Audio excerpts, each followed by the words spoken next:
Alright folks, so it's chapter 14 again, which is managing the island. And here's a disclaimer for this book. Pause for 3 seconds and then get back to the main picture. Yep.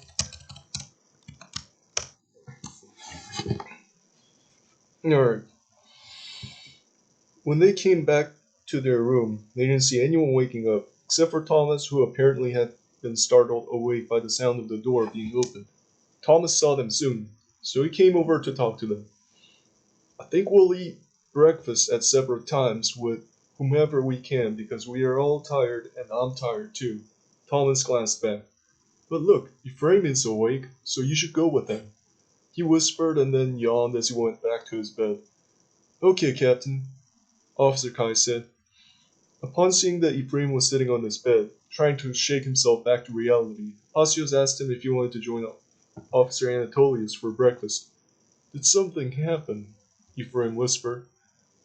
Pasios nodded. Yeah, kind of. Yeah, why not?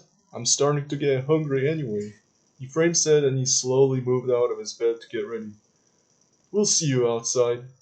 Officer Kai started walking away, but suddenly he turned to look at Pasios.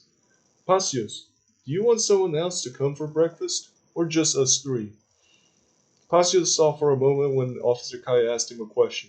He then looked at Seth, who was still soundly sleeping, and he looked at Lucio, but he didn't feel like taking him along after having talked with Officer Kai, and he didn't want to set off a possible commotion. Therefore, Pasios shrugged his shoulders. I don't know, seems like there's no one else here who can come to breakfast so early. Yeah, I thought so. Then let's get out, Officer Kai said and walked out. When they got out, they didn't see Officer Anatolius, so they waited by the fire pit again. Soon, Officer Anatolius got back to them from the lavatory and came to sit with them. I wanted to get my group mates to tag along so that you can hear from different people regarding what had happened, but they were all still knocked out and didn't want to eat breakfast so early, Officer Anatolius said. Officer Kai tapped on Officer Anatolius' shoulder. It's fine, Anatolius. All we wanted was just to get some breakfast. So, are you guys ready to leave for breakfast? Officer Anatolius looked around. No, we're still waiting for Ephraim, another officer under Captain Thomas' squad. Officer Kai said, Oh, that guy! Yeah, I would like for him to come too, because he really knows how to listen and exchange information.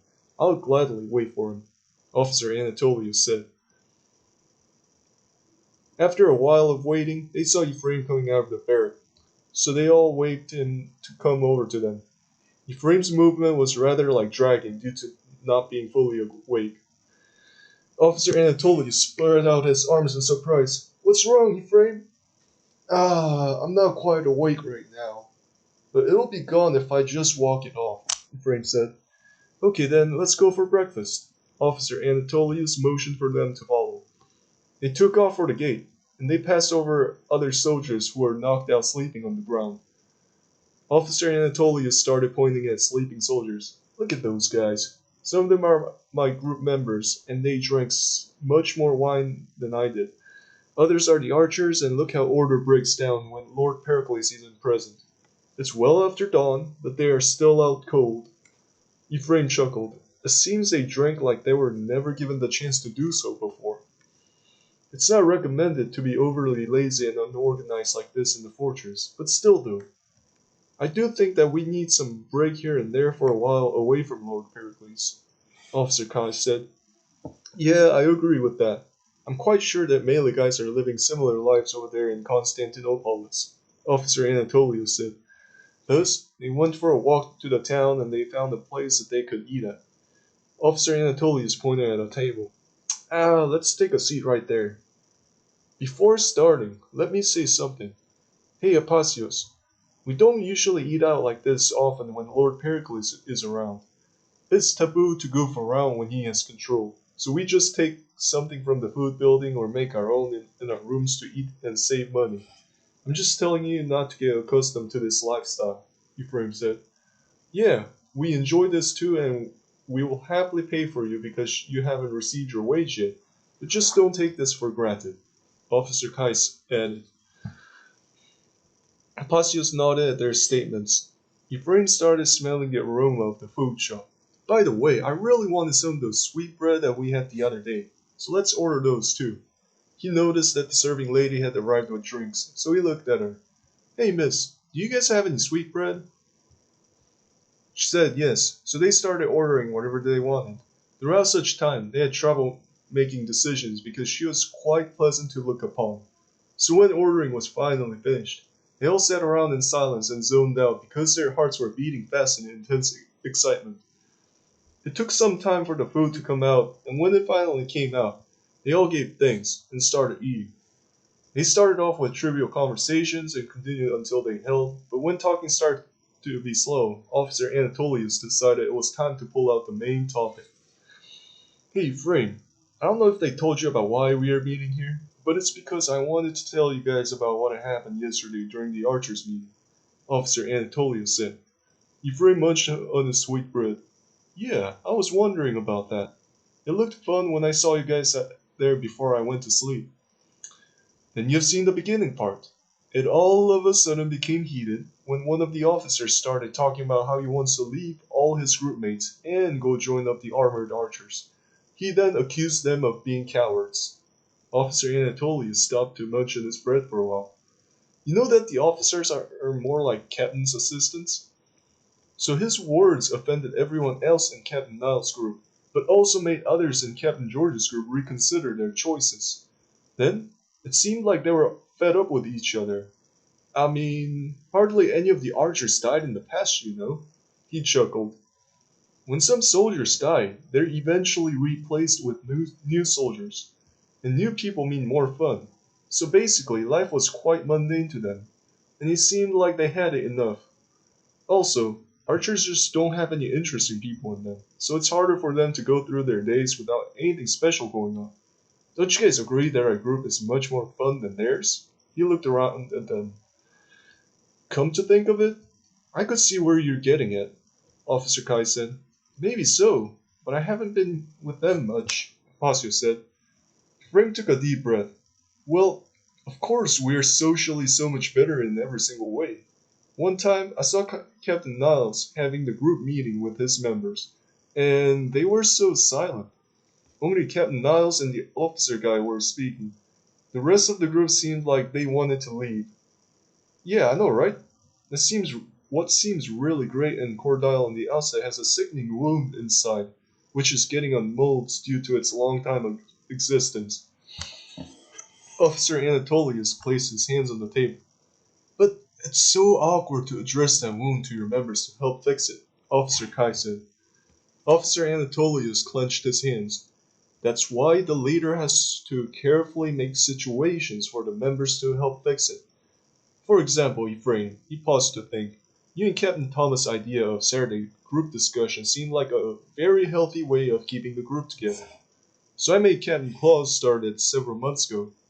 And the whole group members' relations with each other have been improving ever since. So, thank you for that. Ephraim chuckled and nodded at Officer Anatolius. Why, thank you for the compliment. It goes both ways though, because when your group is happy, then you're happy too. But here's the thing with newcomers though. It's always either the leaders have a hard time getting them involved, or the newcomers themselves are just awfully shy to be involved. However, it's usually the former. Officer Anatolius looked at Apostius. Apostius here got none of those disadvantages because he seems naturally talkative and was placed into a group which has great leaders like you and Captain Thomas. Anyways, Apostius, how was your first time experience in your group? He then nodded once at Apostius. Apostius thought for a moment. It was great. Thomas and Ephraim seemed like great partners in what they do. They somewhat struggled in the beginning due to the things out of their control, but as soon as they had the time, they easily got me involved in the group, and were even smooth in leading the conversations to be interesting and important at the same time. I believe smoothness is what's most important when it comes to getting newcomers involved.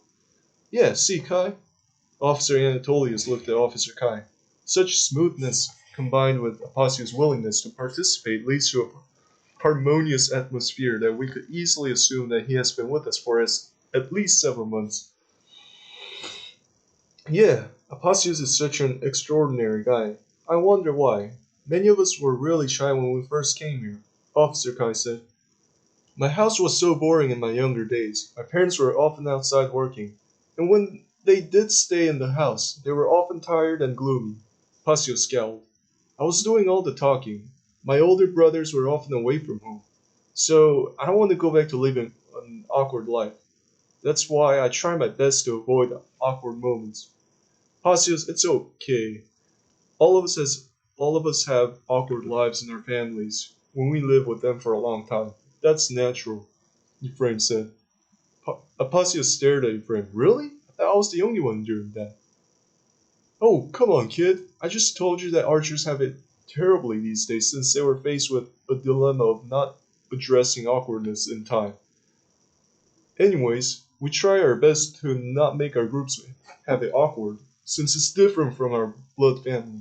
We have to keep it going to not get it to fall apart. Officer Anatolius said, Wait a moment, I think we got sidetracked from our main goal here, Anatolius. Didn't you say that you were going to tell us what happened in that meeting? Ephraim said. Yeah, that's right. Sorry about that, Officer Anatolius said. Oh, it's fine, we enjoyed it, but continue from the last part we stopped at, Ephraim said. Officer Anatolius cleared his throat to start. Anyways, it turned out that the officers wanted to switch groups with each other. Captain George's officer turned out to be more of a coward, while Captain Niles' officer was brave. After that, around 4 archers in Captain Niles' group got so offended that they sought to leave, then come join Captain Claw's group, and create another small crossbowing group with their own officer under command of Captain Claus. Captain George was losing it by that point because he never intended things to turn out like that, so he accused them of attempting treason on the archer group, and then started yelling at them to turn their plans down. Then I guess his own men thought it was neat to leave his group in the midst of the chaos. So again, around 4 of Captain George's men grouped up to join Captain Niles to fill up the empty spots. After that, Captain George really lost it because that showed he ultimately had nobody's support. Kind of sad, huh? How did it get so bad like that? Officer Kai said. Officer Anatolius placed his hands on the table. Beats me. How would I know? What was Commander Kairos doing when all of that was unfolding? Ephraim said. He was calmly sitting down, taking his mental note of everything that was happening. Officer Anatolius laughed. Have you realized that for several months he would hang out at the headquarters much more often than with his group? I mean, he would even come talk to us more than his own people. Well, technically, we are his people too, but your opinion also makes sense because he's an archer, Ephraim said. Officer Anatolius sighed. Anyways, the archers started yelling back when they felt that they had enough of Captain George's tough guy stance. Someone threw a grape at his face and it hit him, so he started shouting, Who was it? Who was it? After that, one of those archers shouted at him that he deserved it and stuff, so that kindled Captain George's anger. Then, someone threw another grape at him, but this time he saw who threw it, and threw a piece of apple at the archer. That piece of apple hurt him badly, so the archer got up and started punching Captain George. That archer turned out to be his own officer, and it seemed he had unspent anger against his captain. Then his group members started ganging up on Captain George, but nobody helped him because by then the field was an all-out brawl between people who had grievances against each other. My archer friend is Captain Niles' officer, and he was the one who invited me and my crossbowman group. He wanted us to leave, but we refused because we wanted to see how things would unfold. Commander Kairos was watching this at the same time. He made no move to stop them. Well, he couldn't because we felt such intense atmosphere at that time. Even Lord Pericles would have just allowed it to continue, since fights like that would only be quelled through brutal hits and punches. Anyways, Captain George was the first one to go. He paused to eat. He was an iron soldier, though. Not many others could have gone through such beatings that he got himself into and lasted as long as he did. Then, his officer and other members started fighting Captain Niles' guys. Just anyone they could lay their hands on. By this time, my friend joined with his guys to fight them, and he insisted that we stay out of such fights. At the end, everyone was so injured and bruised that many didn't make it back to our barracks. Commander Cairo simply sighed and told the ones who were still conscious that there will be another meeting today, and probably before they start on their tasks. That's why you guys saw many of us lying on the ground. He finished and drank some water to quench his thirst. Ephraim looked at him for a moment. Hey, does that mean the archers won't be collecting taxes today? Officer Anatolius flinched. Taxes? Oh yeah, that's right. I remember Commander Kara saying yesterday night that the archers need to collect their taxes today, so they must close the meeting at a reasonable time. Will they do it today? Officer Kai said. I really don't think so. Not in the condition they're in. Officer Anatolius said. Ephraim gasped. Oh gosh, we'll be in trouble when Lord Pericles comes back. All of them became silent for a while. Cassius decided to break it when it became uncomfortable. Officer Anatolius, did you eventually fight?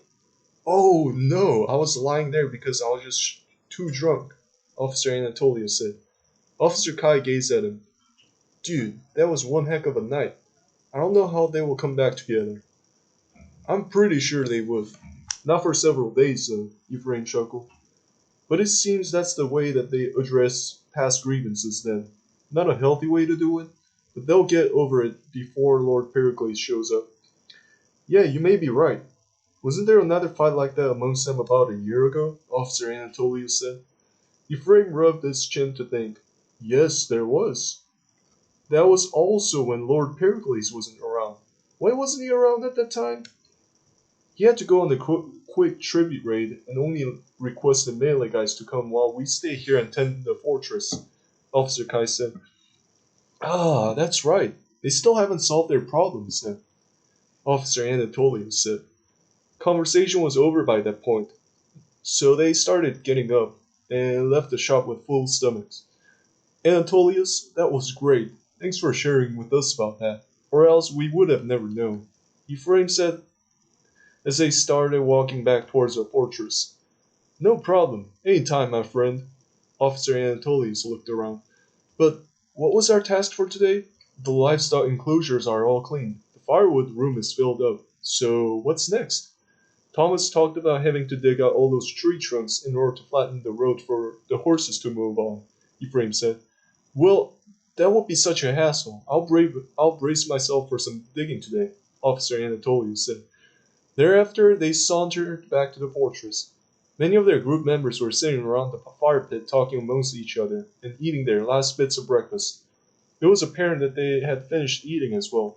Soon, they sat around amongst them. Folks, we are all here, right? Thomas said after a long while. Yes, the soldier said. Thomas drank some water. We need to take out the stumps from the trees that we fell yesterday. So, we'll dig them out and place them in the resource building. Seth cleared his throat. Thomas, didn't we already fill up the resource building? And we have some huge logs lying next to it because there wasn't much space. Thomas clapped his hands once. Oh yeah, that's right. What should we do then? He looked around at his group members. Sell some of our firewood and put the stump wood in the building? The soldiers nodded and agreed with him. After that, they all proceeded to go take a look at the resource building. Thomas flinched when he opened the resource building's door. We didn't use wood fast enough because it's not winter. Yeah, the bulk that we cut down last summer is still around. That's why the storage filled up fast, even though we didn't fell many trees yesterday, Captain Claus said. I thought this building could take in lots of wood. Guess not. I hope we can build another, Thomas said. We need more stones if we're going to do that. Captain Claus walked towards another door and opened it.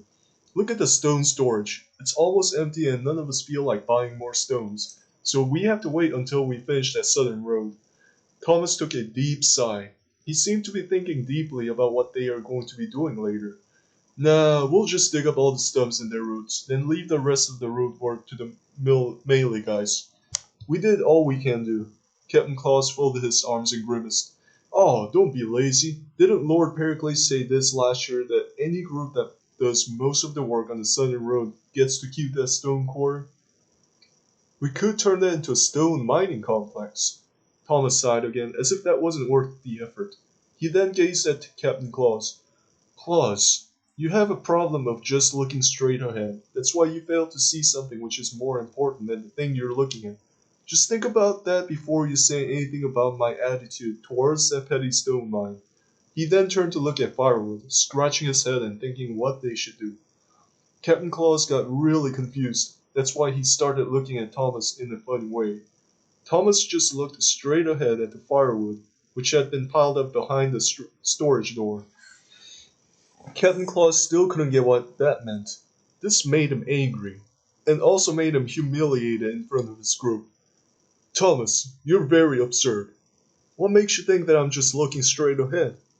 Captain Claus took a couple steps closer to Thomas and pointed at him. It's you who's looking straight ahead right now, not me.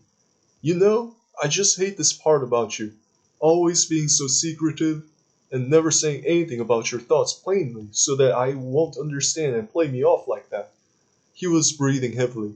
That is not cool. Just because you're a level above me, that doesn't mean that you trip me off like that all the time. Thomas realized that Captain Claus wasn't playing around, so he closed his eyes and shook his head, perhaps thinking that Captain Claus' patience broke rather fast this time. Claus, you really don't know what I mean? How can you be so dumb and simple even when I stated my plans during that platoon meeting? Thomas nodded in confidence upon seeing Captain Claus' shocked expression. He then spread his arms out, portraying his innocence. I'm not hiding anything. I'm stating everything as I go. Thomas took a couple steps closer to Captain Thomas, and they were within arm's reach of each other. You tend to not understand what I'm thinking because you can't see the wide picture. First of all, why would I be interested in that little stone mine when there's an abandoned copper mine on the island right next to ours? Captain Claus attempted to interrupt at this moment and opened his mouth to speak, but Thomas definitely wasn't going to let him speak. Thomas raised his hand to not let Captain Claus interrupt. Also, Claus, why are you so darn fixated on the stone quarry when there's a potential harbor spot right on the eastern coast of this island? One day, I heard Lord Pericles muttering to one of his guards about building a second harbor on this island. Thomas looked towards the east and pointed at it. The distance between our fortress and that spot is much shorter than the end of the southern road and that stone mine. Furthermore, people need to work hard to produce stones and precious metals because before you can sell any of that. But on the other hand, the harbor revenues come in even if you're just sitting around doing nothing for the most part. He clapped his hand once and held his hands together for the time being. Lastly, before you say anything about the copper, I tell you that it's much more profitable than the stones, so it's much more worth the effort. Captain Claus was utterly crushed by Thomas' short speech, so he looked down in shame and spoke no more. Officer Anatolius soon came forward to talk. Captain Claus, don't feel so down. You need the strength to go on for today. So let's get it back together and finish the tasks so that we could do our own things until Lord Pericles comes back. Hey Claus, I didn't mean to come up as if I was hiding something, so let's forget about this incident and focus on our tasks at hand. And I like working with you and improving our groups, so let's get it going now, Thomas said, and he patted Captain Claus back. Passius marveled at how easily Thomas improved relations with Captain Claus. Previously heated atmosphere instantly cooled down and the two captains started discussing their tasks as if nothing had happened before. When they finished their conversation, Thomas turned around to give the soldiers the orders. Give me your undivided attention. Ephraim and Kai, you and your groups will take the firewood, as much as you think necessary, and sell them at the town. After that, you'll cut these long logs into firewood pieces, and put them into the storage while the rest of us continue to take out the stumps from the trees we cut yesterday. When you finish with your task, you come to fetch the stump from us. Understood? Yes, Captain, the selected soldiers shouted. After that, Captain Claus and Thomas and their members proceeded to do the given tasks. There wasn't anything interesting going on until Apacios made his way down to the town with others. That granny is the one we frequently sell to. She sells various goods from people who have things in bulk, but don't have time to oversee their shops for pretty much the whole day. Ephraim said to Apacios while pointing at an old woman far away, tending to her shop. When they got close, he pushed his cart in front of her. Good morning, Eudora. Looking sweet today. Would you like getting these firewood?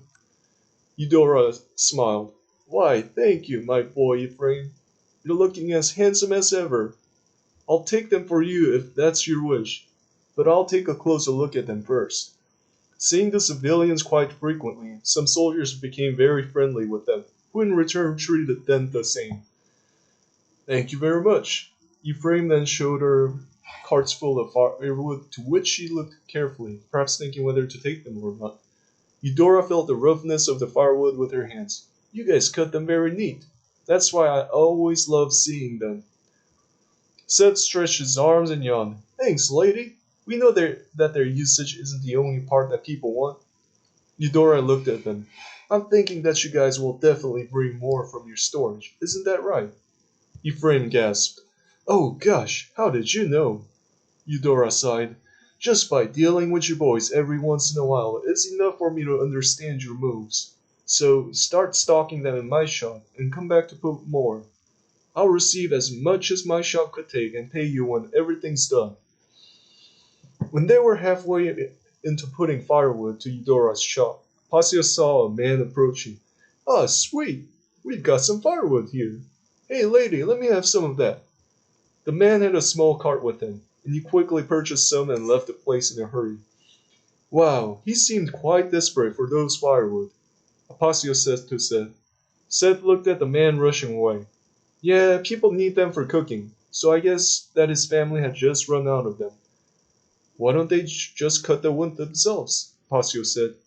Many people have other jobs. Cutting wood is labor intensive and is quite strenuous to do. So they choose other things and fishing is most common. That's why those dried fishes are so cheap. Also, many people aren't as strong as Thomas or Ephraim. They're more like us. So if we don't have strong guys like Thomas and Ephraim in our group, we would prefer not to do it either, Seth said. Apacios and other soldiers repeated the journey until Eudora's shop became full and they returned back to the fortress after getting money from her. Ephraim then handed over the money to the treasury. Apacios tapped on Ephraim's back. The money isn't ours? Of course it isn't ours. I told you this before. Whatever resources which are easily acquired from the islands aren't ours to keep. When Apacios frowned, Ephraim chuckled. Don't worry about it. Most of it will come back to us, and we are contributing to our organization for the good of all. Then, the rest of the day went by fast. The resource building was again full due to addition of firewood from extra logs and stuffwood. When everything was done and everyone ate their dinner, Thomas and Ephraim came over to Seth and Apacios. Do you guys want to come with us to talk to Commander Kairos? Thomas said. Yeah, sure. What do you guys want to talk to him about? Seth said. Thomas took a deep breath. We want to obtain permission from him so that we could explore Halki Island's copper mine. We thought that all of us going will show him that someone other than us two liked the idea as well. Ephraim took a step closer to Seth and Apacios. Also, not too few and not too many. I want to go, Apacios said. Yeah, then let's get going, Seth said. They started walking and asked some soldiers along the way regarding the whereabouts of Commander Kairos, to which they replied that he's talking with some staff members in the headquarters. Great, none of the archers will get a piece of this expedition then, Thomas said as he walked. That's right, the island must be ours to oversee, Seth clenched his hands. After a while, they went into the headquarters and found Commander Kairos, who was just walking out of a room. Thomas waved his hand to catch his attention. Commander Kairos, we came to seek your permission. What is it? Commander Kairos walked closer to them. You know that I shared it during the platoon meeting about Halki Island. Thomas paused for a while for Commander Kairos to move closer. Tomorrow, we would like to go there to explore the abandoned mine to see if we could revive it. Me, my group, Captain Claus, and his group members. So, may I get permission to do so? But also to take our platoon's engineers to help us out. Commander Kairos frowned for a while, but he saw such a determined look on Thomas' face. Commander Cairo sighed. Just for tomorrow, right? Thomas flinched a bit. Then he gulped. Well, he coughed 2 times. For as long as the work persists. Commander Kairos gazed at him for a moment. Did you finish your tasks? Yes, Commander. We then sold some firewood and handed the money to the treasurer, Thomas said. Good, awesome job. Commander Kairos moved closer to them. Was there some progress on the southern road? Thomas spread out his arms and frowned. Come on, Commander. Of course there was. We even dug out the roots to flatten out the road. He then smiled a little bit. Perfect. I'll give you the permission. Commander Kairos took a deep breath and looked around in hesitation. But not all of you. Leave some guys, like 8, to help look after the fortress and tend the boys and girls who come to help you. Because we archers need to have a serious talk tomorrow at somewhere quiet on this island. We'll most likely take much of the day and more punishments. I don't know what's going on. I just disciplined them today due to their anger issues last night, but nothing changed. He sighed. But as for your plans, you don't need 2 engineers. Just take one of them with you. What happened last night? Thomas took a step closer to Commander Kairos. The archers. Commander Kairos muttered and shook his head. That's not your issue to worry about. Sorry about that, but it's ours to handle. Thomas folded his arms in defiance. Well then, I want to take both engineers. No, you may not do that, Commander Kairos said. I would like to hear different views of the engineers, not just one guy's. Thomas cleared his throat. Peradventure, if I may humbly ask, can't you let both of them go? No, you just can't do that, Commander Kairos sighed. I mean, you don't really need 2 guys. Come on, Thomas. Don't make it harder on all of us. Thomas stared at Commander Kairos for a while, and the commander stared back at him. Thomas shook his head after that. Okay, we'll take... Thomas couldn't go far with his talk. Take Placidus, Commander Kairos said. Thomas flinched for a while due to him getting cut off, but he maintained his calm composure. Okay, Commander, we will take Placidus then, Thomas said. Yeah, take him. He has been bored lately, Commander Kairos said. Then they wished him good night and walked back to their barracks. For that night, they quickly washed up and slept early to be prepared for the day after. Alright, so that's it for chapter 14. It was a long chapter, and the next chapter, which is called Planting a Seed of Prosperity. It's a very rich chapter, like rich in quality, I'm saying. Even the title itself has a really, really unique name. Planting a Seed of Prosperity. It's just how it's going to be. So get ready for that, guys, and thank you for listening.